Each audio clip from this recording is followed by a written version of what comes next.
هي اتجوزت من غير مأذون بعد كمال الشناوي تتجوز من دكتور اصلا كان جاي يسعفها وينقذ حياتها فيقع في حبها رغم ان هو مسيحي. طب اتجوزوا ازاي؟ ايه اللي حصل لها بقى خلاها تهاجر لامريكا وتسيب الفن؟ ومين اللي اتجوزته قبل وبعد كمال الشناوي؟ وليه اتدفنت في امريكا؟ كل ده هنعرفه في حلقة النهاردة. ما تنساش تشترك في القناة وتفعل الجرس وتدوس لايك لو الفيديو عجبك. رغم الشبه الكبير جدا مع اختها شادية الا انها مش اختها من نفس الاب، دي اسمها نور الحياة علي اجا، ده اسم عفاف شاكر الحقيقي. الاسم نور الحياة علي اجا او علي اجا على حسب النطق التركي، لان العيلة دي عيلة تركية، عيلة والد عفاف شاكر اللي هو مش ابو شادية.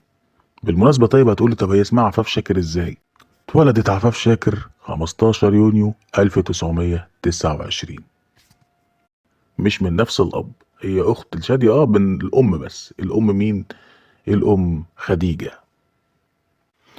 لكن الاب هي من علي اجا، وده من عيلة تركية ثرية جدا وكان امير في الاسطول البحري التركي. الاغرب بقى ان عفاف شاكر بدأت في العمل قبل شادية بشوية كمان،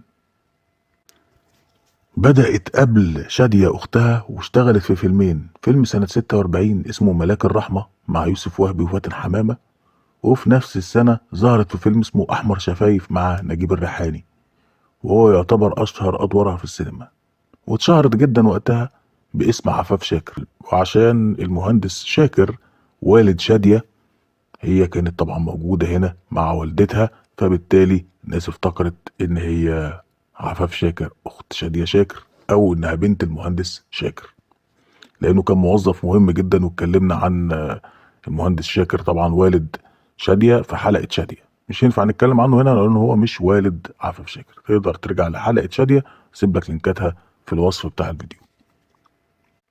سنة 1947 بقى تدخل عفاف شاكر تمثل فيلم مع كمال الشناوي، فيلم غني حرب.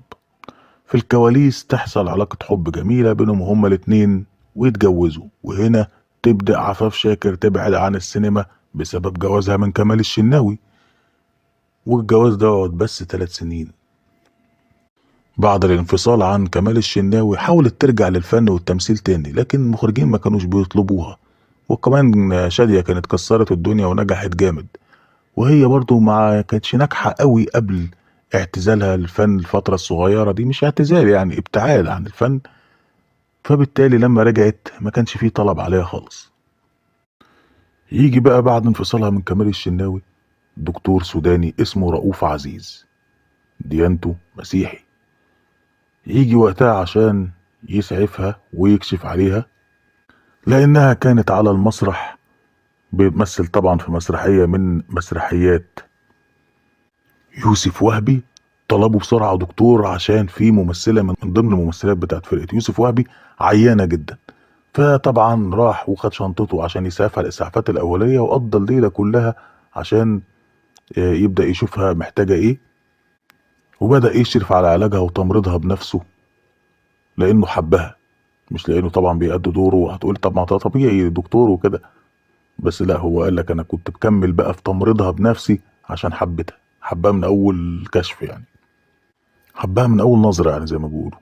وجي تاني يوم للمسرح التف حواليه بقى الفريق كله لما قعدوا يشكروه وبتاع، قال لهم مفيش اي حاجه، انا عملت الكلام ده كله كدوري يعني، ولكنه هو صرح بالكلام ده، قال ان انا من اللحظه الاولى وانا حسيت ان دي الانسانه اللي انا عايز اتجوزها، دخلت قلبي على طول.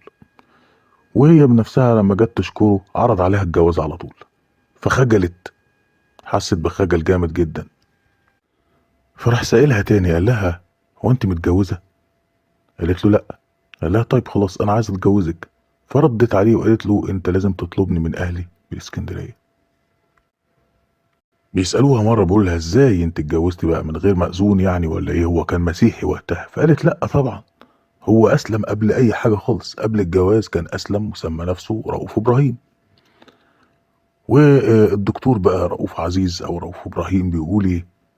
بيقول وانا رايح اطلبها بقى من اهلها في اسكندريه اشهرت اسلامي طبعا سنه 1958،